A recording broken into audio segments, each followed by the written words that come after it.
Yo, what it do? SRT gang. It's your boy with the fat SwaggyReacts, and we are back with another reaction video, man. And shouts out to Mr. Ballen. Now, so he dropped a video for us today, man. I dropped one when he dropped one. He literally dropped this earlier today, man. If you guys checking this video out for the first time, I drop one of these every night at midnight, man. This is scary hour, bruh, and like Mr. Ballen be having some dope stories, man. So we definitely finna go ahead and get into this, bruh. Like today we're gonna be checking out the bravest kid in America, bruh. Like, share, comment, subscribe. Like, go follow me on all my social medias down in the description. Like, I'm enjoying my Discord. Let's get this video to 200 likes. I'm trying to reach 50K before August. So hit that subscribe button, gang, and share the video, man. So without further ado, man, let's go ahead and get into this thing. I ain't finna hold y'all up, bro. I ain't finna hold y'all up because y'all be waiting for these when I drop them. So y'all be waiting for these. Let's get into it.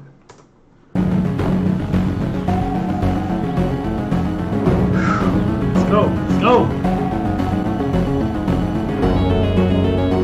Very brave kid. In 1937, the Japanese declared war on China and invaded their country. The United States, who was friends with China, initially did not intervene in fear of provoking Japan. But after the Japanese murdered hundreds of thousands of unarmed Chinese civilians and the Japanese attacked an American warship, the United States was forced to step in. American officials responded to the Japanese aggression by placing serious economic sanctions and trade embargoes on Japan, believing this would cripple their war efforts in China, causing them to have to retreat. However, the sanctions and embargoes did not have this effect.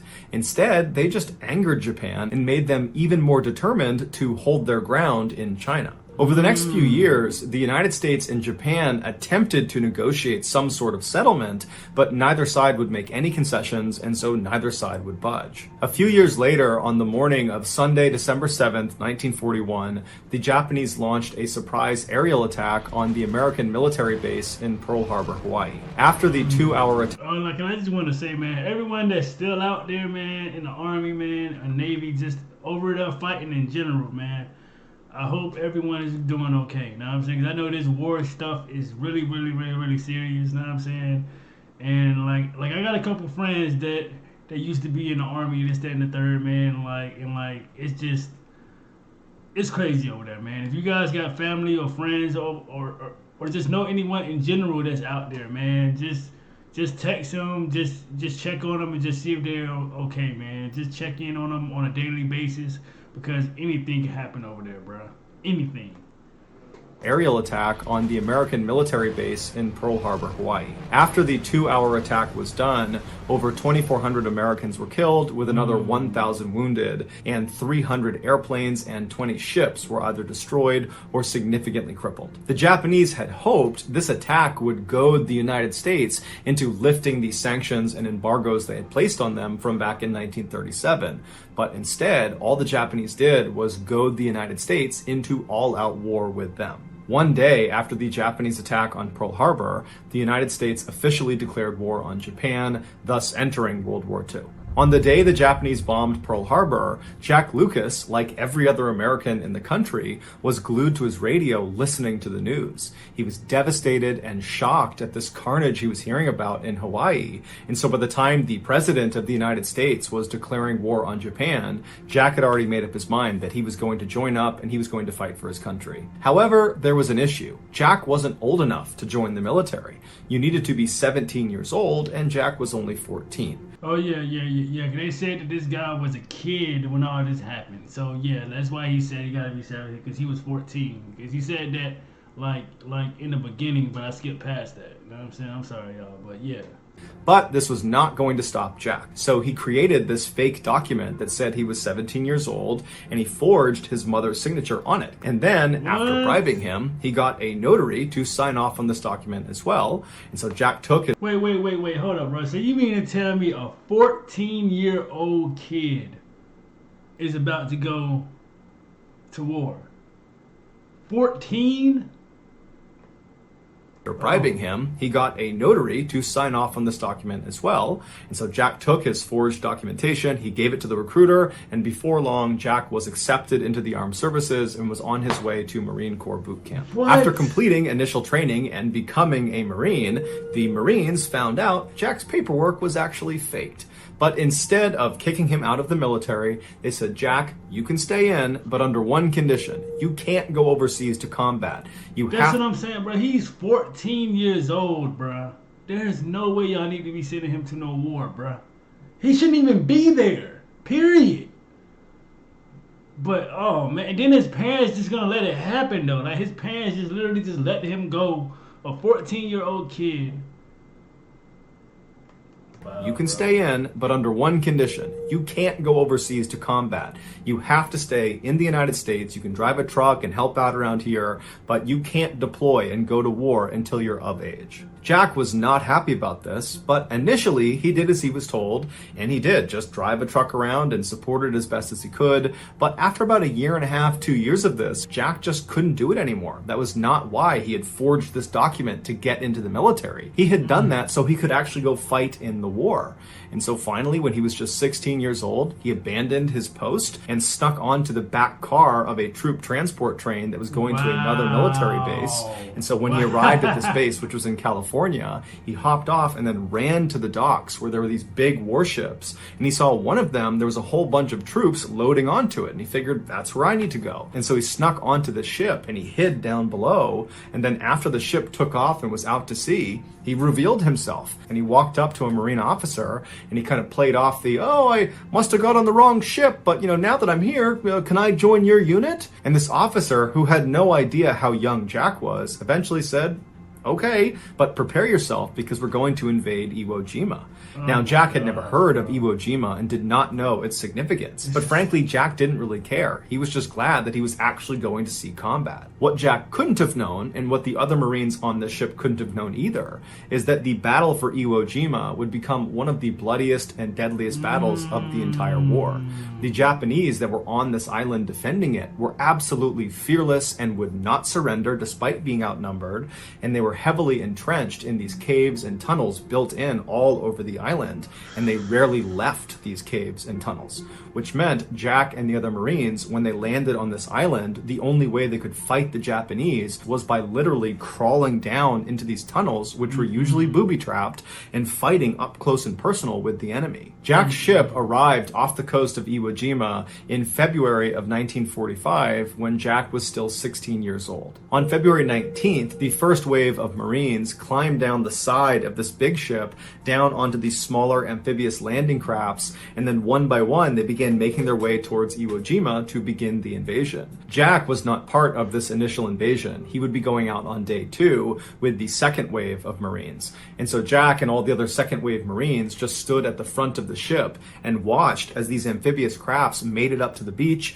and then just got completely gunned down by Japanese machine gunners that were lining the beach. And so by the second day, when Jack and the rest of the Marines are getting ready to launch their assault, there are literally thousands of dead Americans just lining the beach. Oh my but Jack, gosh, bro. What? Can you imagine how that sighting was, bro? Like, knowing that you are in that second group, bro, and there's thousands of y'all American soldiers already laying down there dead, bro. I would have said, you know what? This ain't what I need to be doing. There are literally thousands of dead Americans just lining the beach. But Jack and the other second wave Marines, they knew this was their job, this was their duty, and so they were undeterred. They climbed down the side of the ship, they boarded their amphibious landing craft, and began the journey towards the island. As they got closer, the Japanese machine gunners opened fire not only on Jack and the boat he was in, but all of the crews that were coming towards the beach. And so hundreds of Americans were just getting gunned down before they even reached the sand. Bro. Jack and his crew managed to get to the beach, and so as the gate dropped on their boat, and as Jack is running onto the beach, the men around him are just getting cut to pieces by these machine guns. Jack manages not to get shot, and What? he, along with 3 other Marines, run up the beach and they lay down in front of the sand dune that protected them from these machine gunners. Jack knew he couldn't stay there for very long because the Japanese were also firing artillery shells onto the beach, and so it would just be a matter of time before he was blown up. And so Jack and these other 3 Marines that had arrived at the same time, they began moving north, doing their best not to get shot or blown up, stopping behind rocks and trees and jumping. This is literally crazy right now. Do y'all see here what's going on right now, bro? Like, what? And moving north, doing their best not to get shot or blown up, stopping behind rocks and trees and jumping behind sand dunes. And after a couple hours of doing this, the 4 of them reached the airfield at the northern end of the island. And when they get there, a machine gunner inside of a pillbox is like a small concrete fort that only has openings on 3 or 4 of its sides that are just big enough for a machine gun to poke through. A machine gunner inside one of these pillboxes notices Jack and the other 3 Marines, and they open fire on them. And somehow, Jack and these other 3 Marines managed to not get shot and were able to maneuver and then fire through one of those openings and take out the machine gunner inside. And so now that this gunner is down, Jack and the others see the opportunity to run forward and take more ground of this airfield. And as they're running, other Japanese soldiers in the general vicinity, they see them, they start opening up on them from other pillboxes and other locations, and it forces Jack and these Marines to just jump into the nearest trench to avoid getting shot. And so they're jumping into a Japanese trench, which is a deep hole dug in the ground to protect yourself from getting shot. And as they jump in there, they're expecting to see Japanese soldiers coming towards them, but there weren't any soldiers. But they knew they couldn't stay there for very long because eventually Japanese soldiers would come through here and then they'd get killed. And so they quickly decided their best bet was to basically get out of this trench and run towards the pillbox where they knew they had taken out the machine gunner inside, so they could actually take that pillbox for themselves. And so their plan was they would run towards it and stop inside of each of the trenches along the way to protect themselves because they know there are other Japanese that know where they are. And then once they get to the pillbox, they can regroup and call in reinforcements. And so one of the men Jack was with said, okay, I'll go first.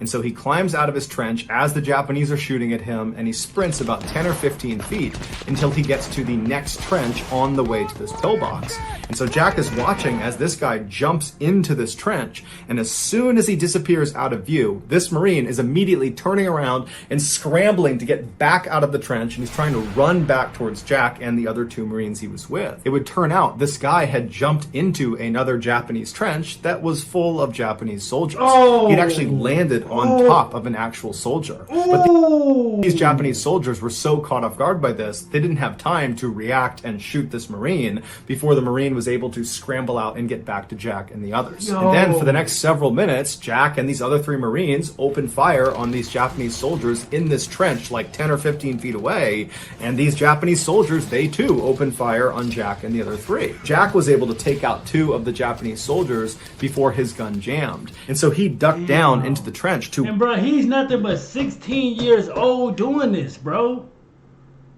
He's nothing but 16 years old. Of the Japanese soldiers before his gun jammed. And so he ducked down into the trench to work on his gun, and as he's down there, he notices there are 2 grenades on the ground right next to him. And so without any hesitation, he yells, "Grenade!" to the other Marines, and then he jumps on top of them, smothering the grenades with his body. One of the grenades was a dud, and so it didn't explode. The other was not a dud, and it went off. The way a grenade works is there is a small piece of explosive that is inside of metal housing that's usually spherical, and this metal housing is the thing you actually hold on to and throw when you throw a grenade. And so when this small explosive is triggered by pulling the pin and releasing the spoon, it detonates and it causes the metal housing itself to be ripped apart and sent flying. Basically, when a grenade goes off, it's like having hundreds of pieces of jagged metal shot off in every direction that are all traveling roughly at the speed of a bullet or faster. And so naturally, a grenade up close is incredibly lethal. In fact, the kill radius of a typical fragmentation grenade is about 5 meters. When the grenade under Jack that was not a dud exploded, it sent Jack flying into the air, and then when he came back down again, his comrades saw him and they could see he was clearly devastated from all the fragmentation that had been pumped into his body, and so they assumed he was dead. But even if they thought he was alive for some reason, there was nothing they could have done to have helped him, because they were actively being engaged by dozens of Japanese soldiers that were only about 10 or 15 feet away.